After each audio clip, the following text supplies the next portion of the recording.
ಶ್ರಾವಣಿ, ಏನಮ್ಮ ಇದೆಲ್ಲ? ಚಿಕ್ಕಪ್ಪ, ವಿಜಯ ಅತ್ತೆ ಅಜ್ಜಿನ ಕೊಲ್ಲೋದಕ್ಕೆ ಹೊರಟಿದ್ರು, ಅದಕ್ಕೆ ನಾನು ಶ್ರಾವಣಿ,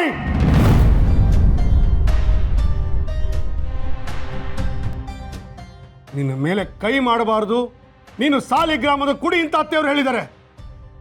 ತೊಂದೆ ಕಾರಣಕ್ಕೆ ನಾನು ಸುಮ್ಮನಿದ್ದೀನಿ. ಅಪ್ಪ ಪ್ಲೀಸ್ ಅಪ್ಪ, ನನ್ನನ್ನು ನಂಬಿ. ಛೇ, ನೀನು ಇಷ್ಟು ಚೀಪ್ ಲೆವೆಲ್ಗೆ ಇಳಿತ ಅಂತ ನನಗೆ ಗೊತ್ತಿರಲಿಲ್ಲ.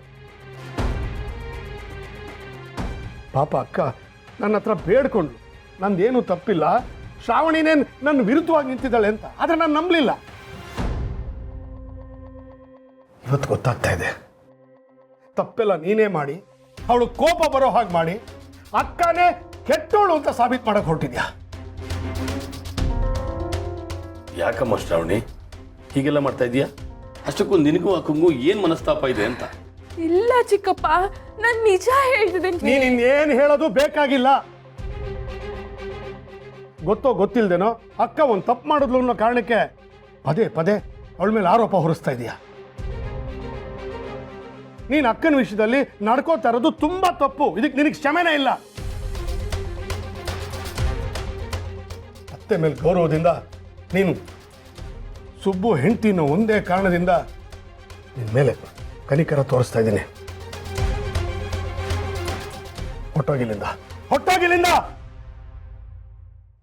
ಅಪ್ಪ, ಇಲ್ಲೇನೋ ಹೆಚ್ಚು ಕಮ್ಮಿ ಆಗಿದೆ ಅಪ್ಪ. ನಾನು ನಿಜವಾಗ್ಲೂ ಹೇಳ್ತಿದ್ದೀನಿ, ನಾನು ಸುಳ್ಳು ಹೇಳ್ತಾ ಇಲ್ಲ ಅಪ್ಪ. ಛೇ, ಅಪ್ಪ ಅಂತ ಕರಿಬೇಡ.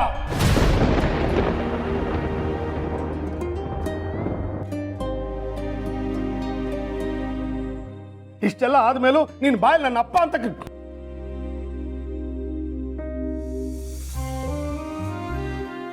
ಪಾಪ ಅಕ್ಕ ಮನಸ್ಸಲ್ಲಿ ಎಷ್ಟು ನೋವು ಇಟ್ಕೊಂಡಿದ್ರು ನಮ್ಮನ್ನೆಲ್ಲ ನಗ್ನಗ್ತಾ ಮಾತಾಡಿಸ್ತಾ ಇರ್ತಾಳೆ. ಯಾಕೆ?